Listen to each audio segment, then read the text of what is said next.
Hello guys, कैसे हैं आप लोग। मैं आशा करता हूं कि आप सब लोग ठीक होंगे। और इस समय हम लोग ग्रामर की एक सीरीज़ कर रहे हैं जिसका नाम अनसॉल्व पेपर है। सन 2023 के सारे सेट मैंने हल करवा दिए हैं। इस समय सन 2022 का दूसरा सेट हमको हल करना है।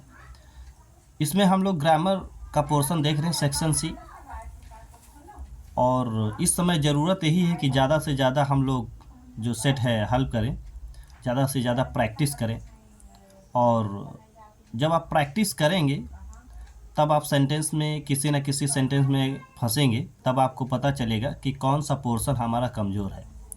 वैसे लगता क्या है कि हम लोगों को लगता है कि ये चैप्टर तैयार है, वो चैप्टर तैयार है, ऐसा लगता है। लेकिन जब हम प्रैक्टिस करते हैं, अनसॉल्व पेपर करते हैं, तब जाके रियलिटी हमारे सामने निकल कर आती है कि अरे ये चैप्टर भी कंप्लीट नहीं है, इस तरीके के सवालात, इस तरीके के क्वेश्चंस हमको नहीं आते हैं। तो फिर क्या होता है कि हमारी कमजोरियां जो हैं वो बाहर निकल कर आती। अनसॉल्व पेपर एक तरीके से ऐसे है जैसे कि अल्ट्रासाउंड। जिस तरीके से डॉक्टर जो है बीमारी का पता लगाने के लिए एक्सरा करता है, अल्ट्रासाउंड करता है, तब जाके बीमारी निकलती है, फिर उसके लिए वो प्रिस्क्रिप्शन लिखता है, दवाइयाँ लिखता है। उसी तरीके से अनसॉल्व पेपर एक हमारी तरीके से अल्ट्रासाउंड है। जब इसको हम हल करते हैं तब फिर हमको समझ में आता है कि हमारा कौन सा चैप्टर कमज़ोर है, कहाँ पे गलतियाँ हो रही हैं, किस क्वेश्चन को हम नहीं कर पा रहे हैं, कौन सा क्वेश्चन हमारी पहुंच से परे है।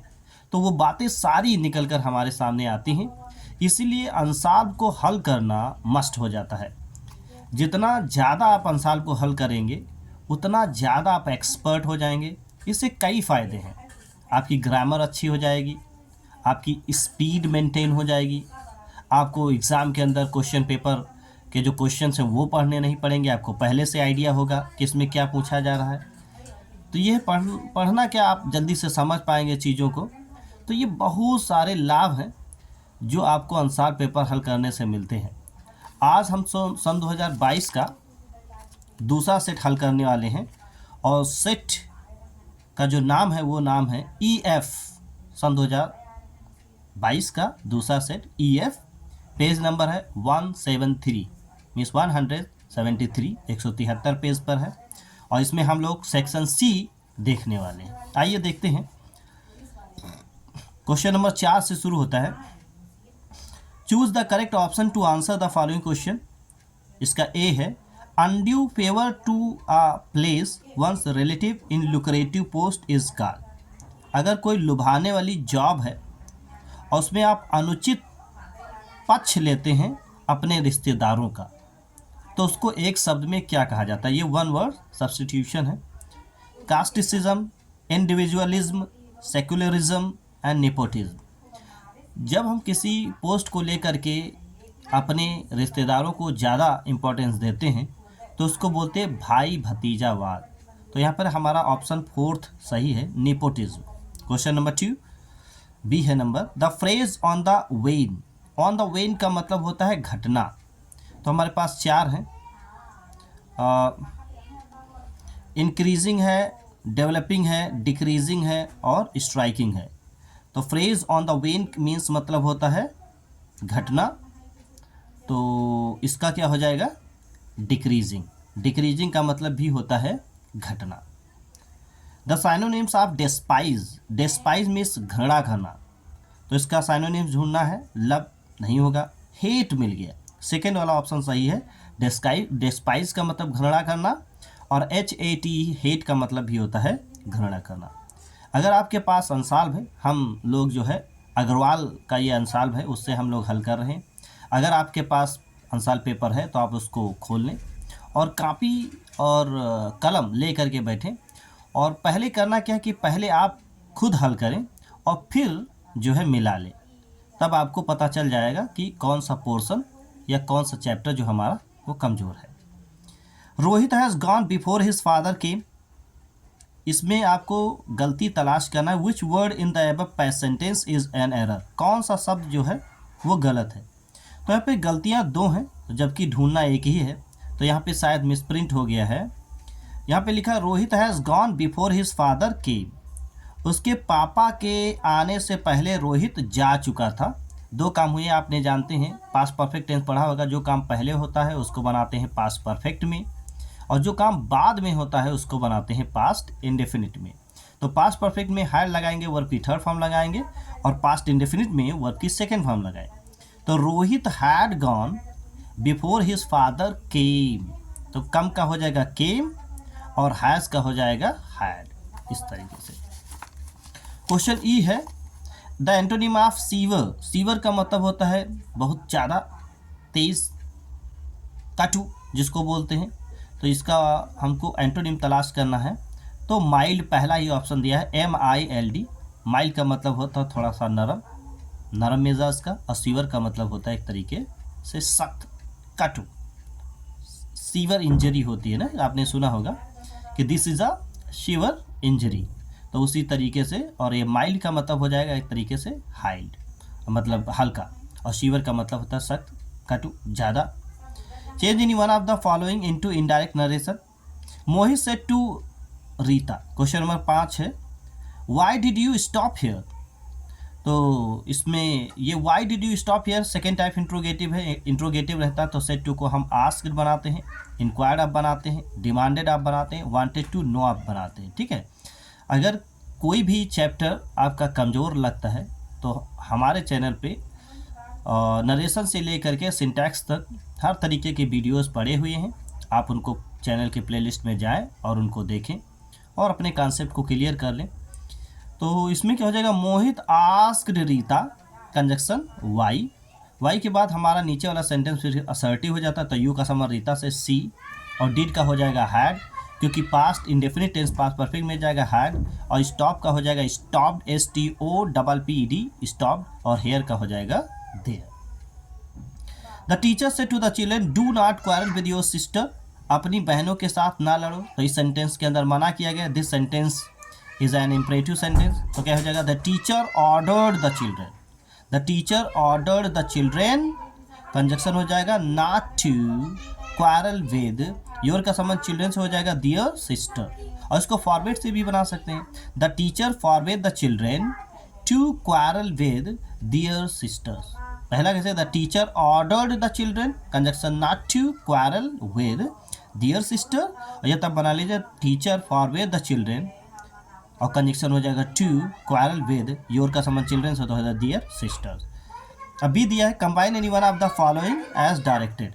तो कंपाउंड सेंटेंस बना, the thief was punished, the thief was fined, चोर को दंडित किया गया और चोर पर जुर्माना लगाया गया। तो ये कंपाउंड सेंटेंस है। कंपाउंड सेंटेंस आप क्या कर सकते हैं कि इसको 4 तरीके से आप बना सकते हैं, ठीक है। तो इसमें आप कैसे भी बना सकते हैं, कम्युलेटिव में आप बनाएं। देखिए, the thief was punished and he was fined, ये भी सही है। The thief was punished as well as he was fined, ये भी सही है। और तीसरा हो जाएगा, the thief was not only punished but also he was fined, इस तरीके से भी ये सेंटेंस सही है। दूसरा है, when does the train arrive, train कब आती है, I do not know the time, मुझे समय नहीं पता। तो इसको कॉम्प्लेक्स सेंटेंस बनाना है। कॉम्प्लेक्स सेंटेंस बनाने के 3 तरीके हैं, noun class, adjective class, adverb class. तो क्या करते हैं, कॉम्प्लेक्स सेंटेंस बनाने के लिए फिर इसमें नाउन क्लास में बनाए तो इसको आगे करें, I do not know, I do not know the time, मुझे समय नहीं पता, और फिर व्हेन से जोड़ दे, व्हेन द ट्रेन अराइव्स।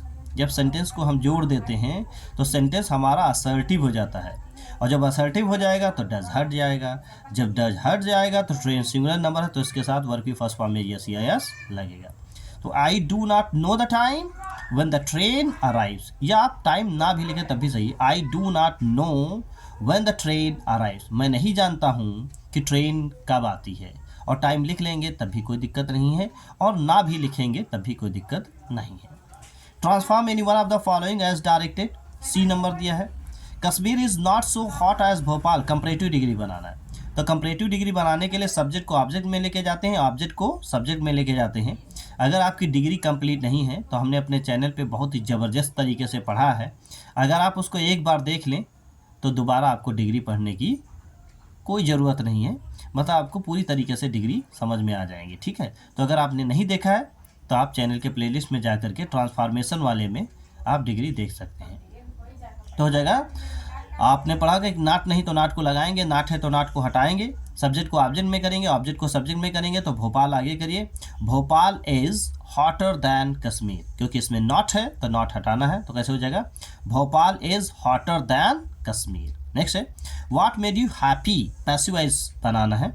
तो इसमें भी सब्जेक्ट को ऑब्जेक्ट में, ऑब्जेक्ट को सब्जेक्ट में किया जाता है, लेकिन ये इंट्रोगेटिव है, इसमें सब्जेक्ट मिसिंग है। तो क्या हो जाएगा, व्हाट मेड यू हैप्पी। तो व्हाट क्वेश्चन वर्ड है, मेड मेन वर्ब है और यू ऑब्जेक्ट है। तो सब्जेक्ट को ऑब्जेक्ट में बनाएंगे तो व्हाट की जगह पर व्हाट लिखेंगे, और यू को जब आगे लेके जाओगे तो ये प्लूरल नंबर है तो इसलिए वर लगाएंगे। What were you made by happy, ऐसे हो गया, what were you made by happy, मतलब किस चीज़ के द्वारा तुमको खुश किया गया। तो कैसे हो जाएगा, व्हाट, अब व्हाट के बाद क्या यू आगे करने वाले हैं तो प्लूरल नंबर तो वर हो जाएगा। तो हो जाएगा व्हाट वर यू, और फिर वर्ब की third form made by happy, किस चीज़ के द्वारा आपको खुश किया गया। Correct in one of the following sentences, correct करना। He could not secure passing marks, वो पासिंग मार्क मतलब कह रहा है पास करने भर नंबर नहीं पा पाया। तो यहाँ पे पासिंग गलत है, पासिंग कभी भी नहीं लिखा जाता। कैसे हो जाएगा, he could not secure the pass marks, मतलब वो पास करने भर भी नंबर नहीं पा सका। तो कैसे हो जाएगा, he could not secure the pass marks, वो पास करने भर भी नंबर नहीं पा सका। If he will come I shall teach him, this is a conditional sentence.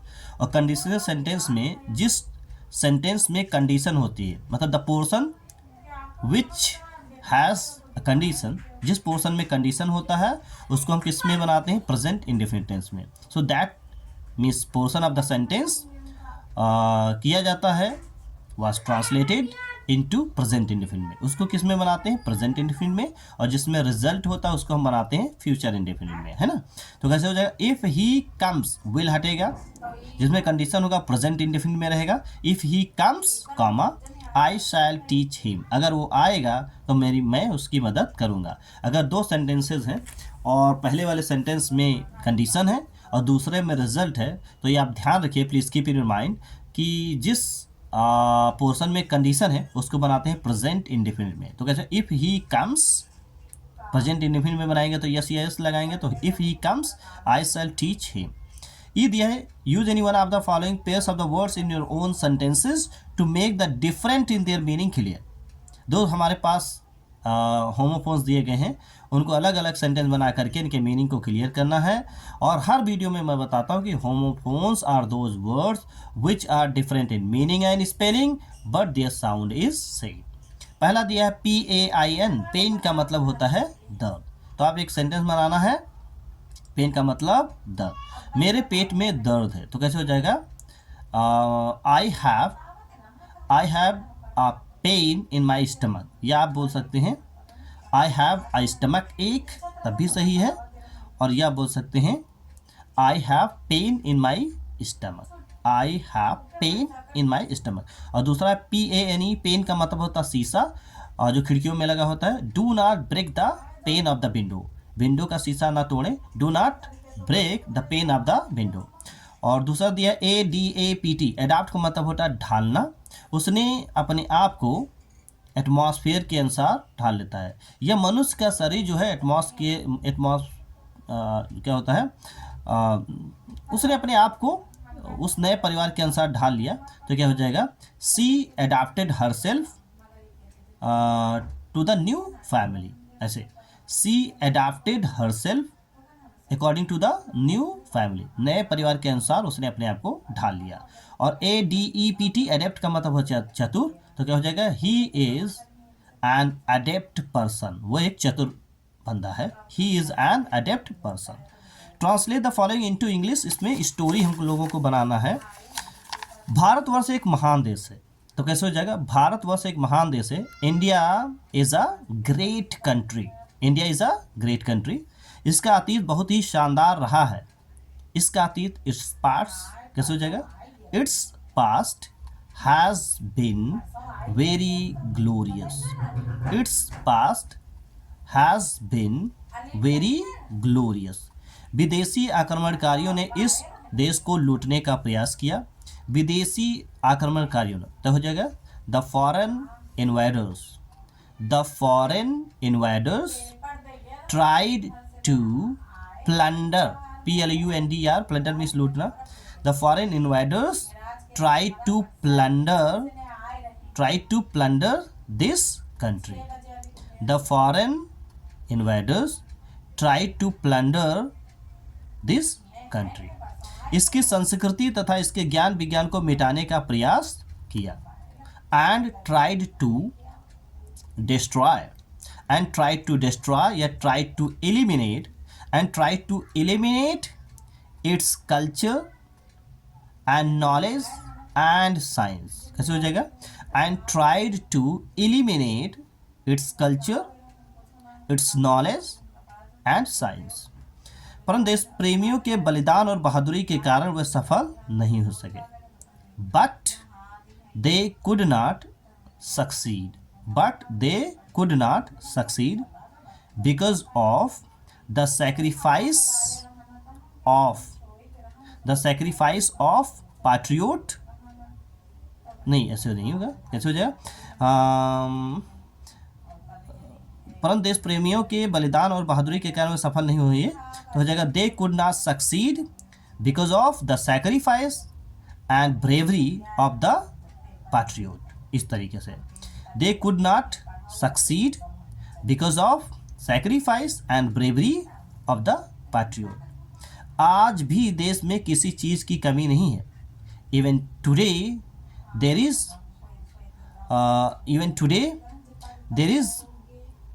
Is no lack of anything. Even today, आज भी, even today there is no lack of anything, मतलब किसी चीज़ की कमी नहीं है। या there is no, even today there is no shortage of anything. आप इस तरीके से भी बना सकते हैं। आज भी, इवन टुडे, किसी चीज़ की कमी नहीं देश में। There is no shortage of anything in the country. Even today there is no shortage of anything in the country. यदि दिन दूनी रात चौगनी बढ़ती हुई जनसंख्या पर नियंत्रण हो जाए तो देश पुनः समृद्ध हो जाएगा। यदि दिन दूनी और रात चौगनी बढ़ती हुई जनसंख्या पर नियंत्रण हो जाए। इफ, तो कैसे हो जाएगा? इफ वी कैन या if we may control the increasing population by leaps and bounds, comma, the country will again be prosperous. The country will again be prosperous. तो अगर दिन दूनी रात चौगनी बढ़ती हुई जनसंख्या पे अगर कंट्रोल हो जाए तो देश हमारा फिर से समृद्ध हो जाएगा। फिर से देख ले। If we may control the increasing population day by leaps and bounds, comma, the country will again be prosperous। ठीक है, इस तरीके से इसको ट्रांसलेट करेंगे। मैं आशा करता हूँ कि आपको समझ में आया होगा। अगर किसी तरीके का कन्फ्यूज़न है तो आप कमेंट में लिखकर पूछ सकते हैं। मैं उसको सॉल्व करने का, उसका आंसर देने की कोशिश करूँगा। अगर आपको वीडियोज़ अच्छे लगते हैं तो अपने दोस्तों में शेयर करें ताकि ज़्यादा से ज़्यादा बच्चे जो हैं इस वीडियो को देख सकें और प्रैक्टिस कर सकें। ये आप ही लोगों के लिए बनाया जा रहा है। मेहनतें जो की जा रही हैं ये आप ही लोगों के लिए की जा रही हैं ताकि आपके एग्ज़ाम जो हैं वो बेहतर तरीके से हो जाएं और आपके भी अच्छे मार्क्स आएँ और आपके दोस्तों के भी आएँ और आपकी इंग्लिश भी अच्छी हो जाए। ठीक है, तो अगर आपको अच्छा लगता है तो आप अपने दोस्तों को शेयर ज़रूर करें, उनको बताएं कि आप इस चैनल पे इन सेट को हल कर सकते हैं।